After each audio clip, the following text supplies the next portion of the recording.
दोस्तों, doctor Joseph Murphy द्वारा लिखी गई ये उल्लेखनीय पुस्तक आपके अवचेतन मस्तिष्क की चौंका देने वाली शक्तियों को सही अर्थों में आपके लिए खोल देती है। आज मैं आपको इस पुस्तक का अध्याय 9 उसके विषय में उसका संक्षिप्त वर्णन करने वाला हूँ, जिसका शीर्षक है धन संपदा के लिए अपने अवचेतन की शक्ति का उपयोग कैसे करें। यदि आप आर्थिक समस्याओं से जूझ रहे हैं, यदि आप इनका अंत करने की कोशिश कर रहे हैं, यानी बहुत मुश्किल से गुजारा कर रहे हैं, तो इसका अर्थ है आपने अपने अवचेतन को यकीन नहीं दिलाया है कि आपके पास हमेशा पर्याप्त होगा और कुछ देने के लिए बचेगा। आपको पता है वे पुरुष और स्त्री जो सप्ताह में कुछ घंटे काम करते हैं, वे शानदार धन कमाते हैं। वे बहुत ज्यादा मेहनत और कोशिश नहीं करते। इस कहानी पर विश्वास मत कीजिए कि बड़ी मेहनत और पसीना बहाकर आप धनाढ़ बन सकते हैं। ऐसा नहीं है। मैं लॉस एंजिल्स में एक अफसर को जानता हूं जो $75,000 प्रति वर्ष कमाता है। पिछले वर्ष वो 9 महीने पर अवकाश लेकर विश्व भ्रमण और खूबसूरत जगहों को देखने निकला। उसने मुझे बताया कि उसके संगठन में कई व्यक्ति हैं जिन्हें केवल $100 एक सप्ताह के लिए मिलते हैं, और वे मेरे से ज्यादा इस काम के बारे में जानते हैं और उसे मुझसे कहीं बेहतर ढंग से निभा सकते हैं। लेकिन वे महत्वाकांक्षी नहीं है, उनके पास कोई रचनात्मक विचार नहीं है और उन्हें अवचेतन मन के चमत्कारिक कार्यों में कोई दिलचस्पी नहीं है। संपत्ति मन की है। किसी व्यक्ति के लिए धन संपदा अवचेतन रूप से केवल एक यकीन है। आप केवल करोड़पति ये कहने से नहीं हो जाएंगे कि मैं एक करोड़पति हूँ, मैं करोड़पति हूँ। संपत्ति और बाहुल्यता के विचार को अपने मन में निर्मित करके आप धन की चेतना को बना पाएंगे। धन संपदा की जागरूकता चेतना के निर्माण का सबसे सही तरीका।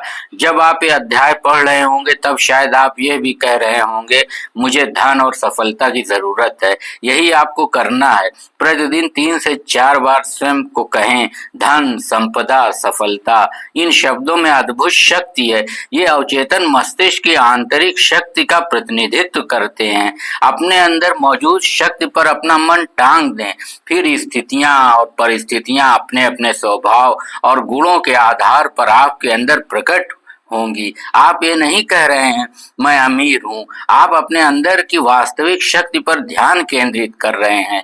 आपके मन में कोई विरोध और संशय नहीं है जब आप कहते हैं अमीरी। आगे चलकर जैसे ही आप अपना ध्यान धन संपदा यानी अमीरी पर केंद्रित करते हैं, वैसे ही अमीरी का एहसास आपके अंदर बढ़ेगा।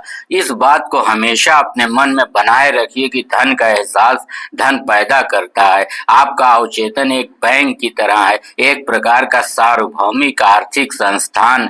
जब कभी भी आप जो कुछ भी जमा करते हैं, चाहे वो अमीरी का विचार हो या गरीबी का, वो बढ़ता है। अमीरी चुनिए। क्यों धन के लिए दृढ़ कथन असफल हो जाता है? मैंने पिछले 35 वर्ष के दौरान कई व्यक्तियों से बात की है जिनकी सामान्य शिकायत होती है, मैंने सप्ताहों महीनों कहा है मैं अमीर हूँ, मैं समृद्ध हूँ, लेकिन कुछ नहीं हुआ है।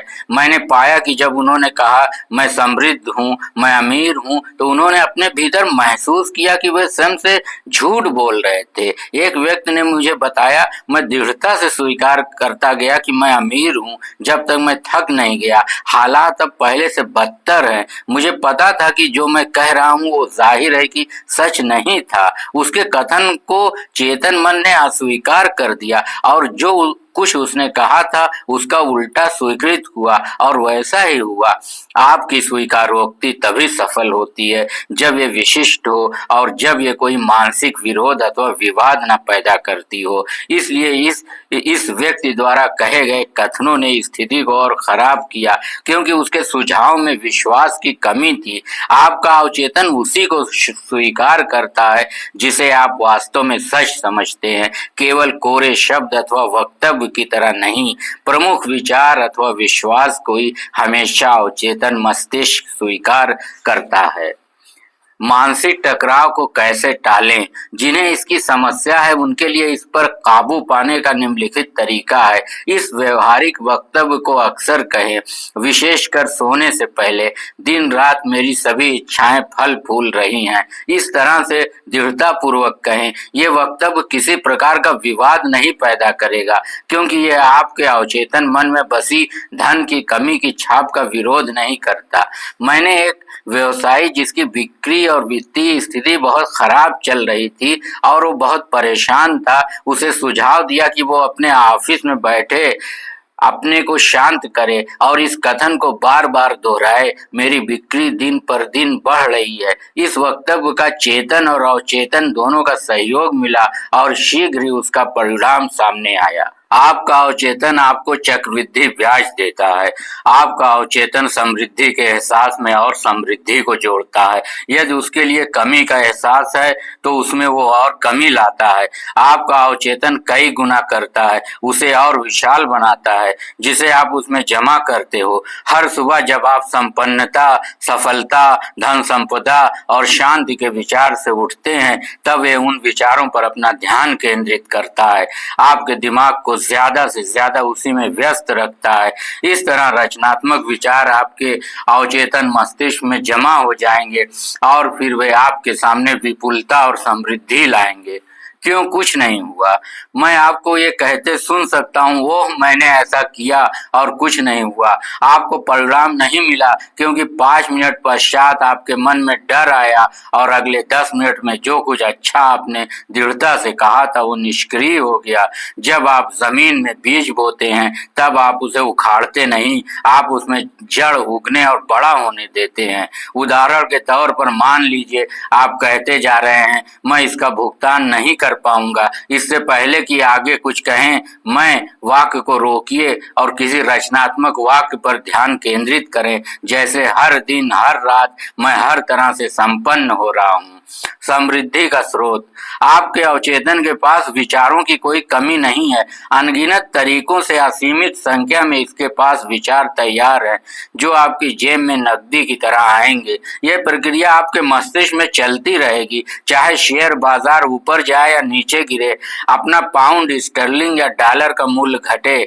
आपकी धन संपदा वास्तव में बॉन्ड, शेयर और बैंक में धन पर निर्भर नहीं है। ये केवल जरूरी चिन्ह और फायदे की चीज है, लेकिन फिर भी केवल चिन्ह है। मैं इस बात पर जोर देना चाहता हूँ कि यदि आप अपने अवचेतन मस्तिष्क को यकीन दिला दें कि ये धन आपका है और ये हमेशा से आपके इर्द गिर्द है, तो वाकई हमेशा आपका होगा, चाहे ये किसी भी रूप में हो। गुजारा करने की कोशिश और असली कारण।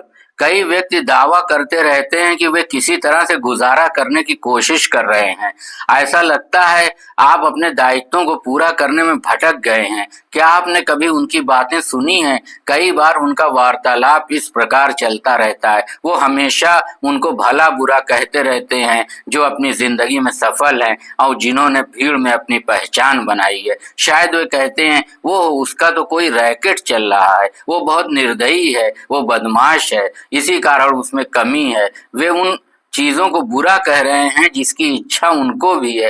वे भी ये सब चाहते हैं। वे अपने से ज्यादा अमीर और धनाढ़ साथी की इसलिए बुराई करते हैं क्योंकि वे उसकी समृद्धि से ईर्ष्या करते हैं। समृद्धि में पंख लगाने का सबसे बेहतर तरीका है उनकी बुराई बंद करना, जो आपसे ज्यादा संपन्न और अमीर हैं। समृद्धि के रास्ते का एक सामान्य रोड़ा। कईयों के जीवन में धन की कमी का एक कारण भावना है। अधिकतर व्यक्ति इसे बहुत कठिन तरीके से सीखता है। ये है ईर्ष्या। उदाहरण के तौर पर यदि आप अपने प्रतिद्वंदी को ढेर सारा धन बैंक में रखते देखते हैं और आपके पास जमा करने के लिए बहुत कम धन है, तो क्या यह आपको ईर्ष्यालु बनाता है? इस भावना पर काबू पाने के लिए आपको स्वयं से कहना है, क्या यह बढ़िया नहीं है? मैं इस व्यक्ति की संपन्नता से प्रसन्न हूँ, मैं उसके लिए और ज्यादा समृद्ध समृद्धि की कामना करता हूँ। ईर्ष्या के भाव वाले विचारों को पालना विनाशकारी है, क्योंकि ये आपको नकारात्मक स्थिति में रखते हैं। इसलिए समृद्धि आपसे दूर रहती है, बजाय आपकी ओर बहने के। यदि आप कभी भी किसी दूसरे की संपन्नता अथवा उसका अधिक धन देखकर चिढ़ते या परेशान होते हैं, तो तुरंत उसके लिए हर तरह से और समृद्धि की दुआ करें। इस तरह आप नकारात्मक विचार को निष्क्रिय कर देंगे और फिर आपके अपने अवचेतन मस्तिष्क के नियम के अनुसार आपकी ओर ज्यादा बहुलता से धन का बहाव होगा। समृद्धि के रास्ते से बड़ी मानसिक रुकावट को हटाना। यदि आप किसी व्यक्ति के बारे में चिंतित अथवा बुरा सोच रहे हैं कि वो बेईमानी से धन अर्जित कर रहा है, तो उसके बारे में चिंता छोड़िए। आपको पता है कि ऐसा व्यक्ति मस्तिष्क के नियम का नकारात्मक ढंग से उपयोग कर रहा है। मस्तिष्क का नियम उससे खुद निपटेगा। सावधान रहें, उसे टोकने की जरूरत नहीं है। याद रखें, समृद्धि का रोड़ा अथवा अड़चन आपके अपने मन में है। अब आप अपनी मानसिक अड़चन को नष्ट कर सकते हैं। ऐसा आप सभी के साथ अच्छे संबंध बनाकर कर सकते हैं। सोएं और अमीर बने। जब आप रात में सोने जाएं तो निम्नलिखित तकनीक अपनाएं। इस शब्द को दोहराएं, समृद्धि, धीरे से, आराम से और एहसास के साथ। इसे बार बार कहें, एक लोरी की तरह इस एक शब्द को दोहराएं, धन संपत्ति, धन संपत्ति। आप इसके परिणाम से चकित रह जाएंगे। धन आपके पास तूफान की तरह बहुलता से में आएगा। ये आपके अवचेतन मस्तिष्क के चमत्कार का अन्य उदाहरण है। दोस्तों, आज मैंने आपको जोसेफ मर्फी की इस बुक का 9वां चैप्टर, उसका सारांश सुनाया। अब किसी अगले वीडियो में मिलते हैं, जिसमें किसी और चैप्टर की समरी को लेकर आएंगे। तब तक के लिए मुझे आज्ञा दीजिए। नमस्कार।